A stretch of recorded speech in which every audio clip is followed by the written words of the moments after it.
Hello, fellow dreamer, you're listening to the very first episode of Startup Ignition. Your journey begins here. I'm Victoria, your host and guide in this exciting journey into the world of startup. I will answer all the questions you ask yourself when you want to launch your first startup. But before we dive into today's topic, let me take a moment to introduce myself. Currently, I invest in early-stage startup. But let's go back to the start of my journey. Born and raised in Paris, I started studying engineering. I worked for my first startup back in 2018, and then I joined a VC firm called First Bridge Ventures. I moved to the US where I studied business, and I work for Olam Ventures, today called Initiator VC. At Olam, we were matching students entrepreneurs from different universities across the world, and during a 12-week challenge, I had to create a startup. I was helping the students to find an idea from scratch, to validate it, to build their pitch deck, and to sell it to investors. At the end of the challenge, I went to a lot of VC events in New York, and this is where I met my current employer, Plug and Play. It's a VC firm where we invest in pre-seed and seed startups, and we have a nice portfolio of 30 unicorns. We are also the largest innovation platform and a business development startup accelerator. Additionally, I launched my own startup called Objective Care.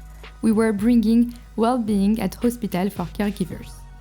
So I was a first-time founder myself, and I'm currently helping a lot of first-time founders. I give them advice for their first fundraising. I noticed that questions are really repetitive. That's why I launched the podcast, to help even more founders to navigate in the VC and startup world and to succeed in their startup journey. Have you ever dreamed about launching your own startup? Why you haven't done it yet? So, when is the best moment to launch my first startup? The timing to start a business will never be perfect. But if you're students, there are some advantages. Did you know that people before the age of 30 are more willing to take risks? Students have a better understanding of the current market. They learn faster and pivot quickly. Indeed, 20% of unicorns have at least one student founder. Some of the most valuable companies like Microsoft, Apple, Meta were founded by students. But of course, if you're not a student anymore, you can still launch a successful startup. There are a lot of benefits of being an experienced worker. So obviously you have more experience. You know how to navigate in enterprises. You may have managed people before. You saw some growth. You have more network. And the most important, you face more business challenges. Experienced workers and students are really complementary. But please don't quit your corporate job from a day to another. Make a plan, and then you can start your startup as a side project at the beginning. Where should I start? What's the first thing I should do? Find your team. Find your co-founder or co-founders. Finding the right partner is paramount. You need to be a complementary team. But why do I need a co-founder? So at the end of the day, all is about people. The founding team is the structure that maintains and creates a startup. In your startup journey, everything can change, but the team should not.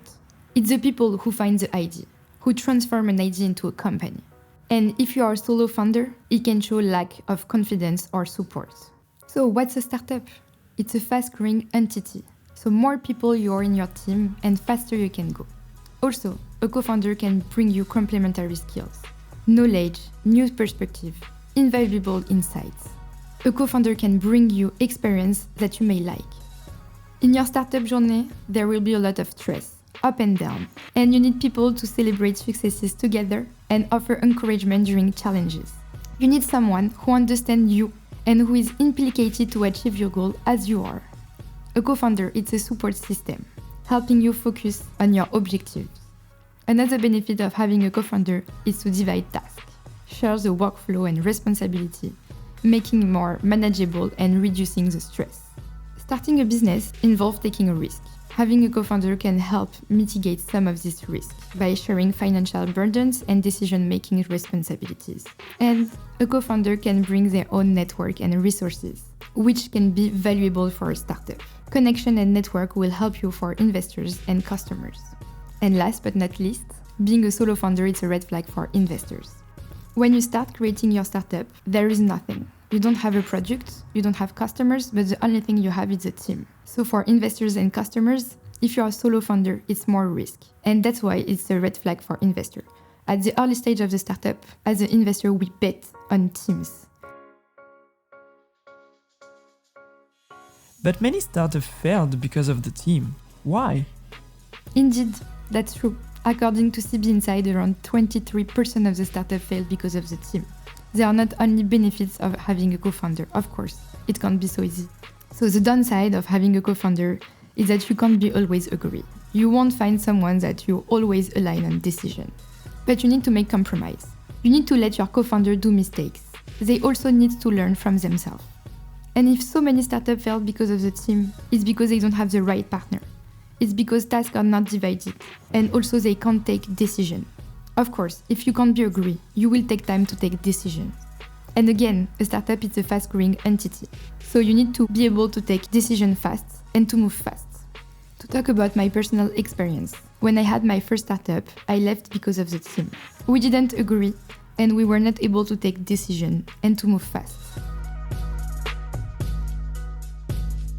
And where do I find a co-founder? There are many leads to find a co-founder. The first one, and the best one I would say, it's former classmates or colleagues. So begin your search with the ones that you worked before. Trust is paramount, and the history together can be a solid foundation for your startup. Also, you have founder matching platform. I can give you a couple of examples. There are some vetted co-founders, like Y Combinator or Turtle. Y Combinator is the best matching platform. Sam Altman, the CEO and co-founder of OpenAI, was the president of Y Combinator from 2014 to 2019. So you can imagine the network that you can find at Y Combinator. And they select themselves, the founder on the matching platform. Also there is Turtle, a smart matching platform, to meet new co-founders every week.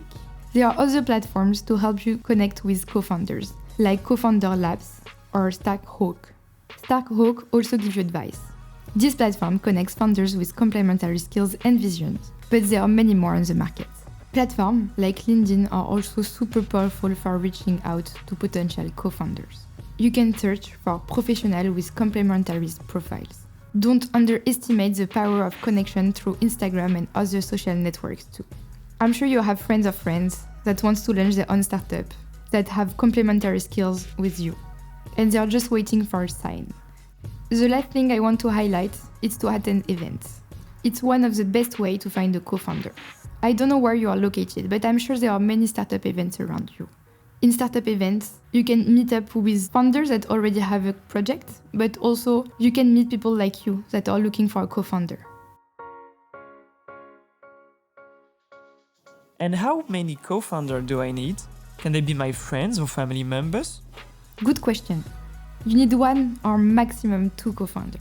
If you have too many founders, it's more expensive, it's more complex, and it involves more people in hard decisions. So I highly recommend you to find 1 partner, maximum 2. And if it's your family member or close friends, it's super challenging, but there are also some benefits. So why it's challenging?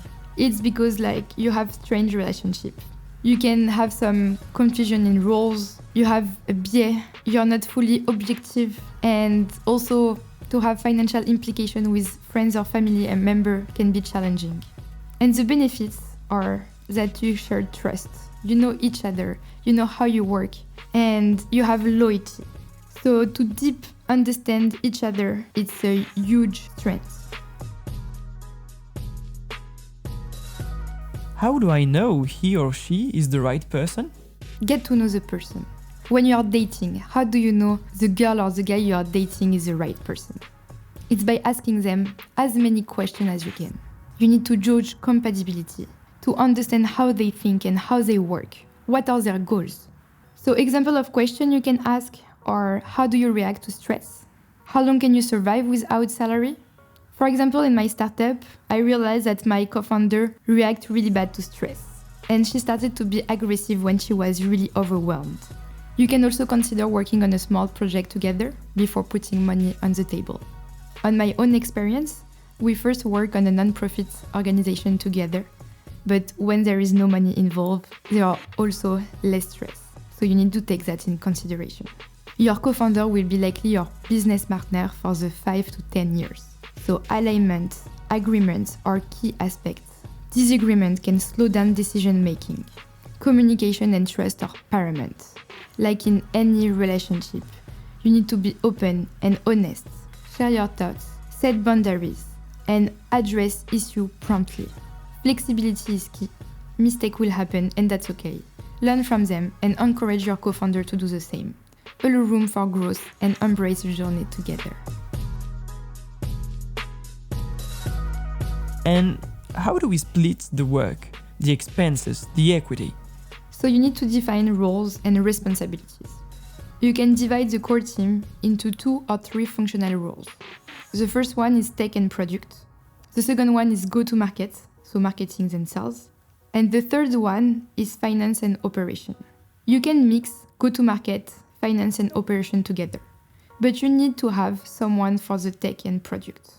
One person that is fully dedicated to it. Expenses should be split based on equity, but equity should be split equally. Why? To have all your co-founders equally involved. If you put the same amount of money, the same amount of time, everybody will be equally invested. Now I have a co-founder. What's next? The next step is to craft the perfect startup idea. I will tell you how in the next episode. From zero to idea, unearthing your startup concept. As we wrap up this episode, remember that finding the right co-founder is not just a business decision. It's a commitment to a shared vision and a journey filled with challenges and triumphs. Thank you for joining us today. If you enjoyed this episode, and I hope you did, don't forget to subscribe and to leave a review.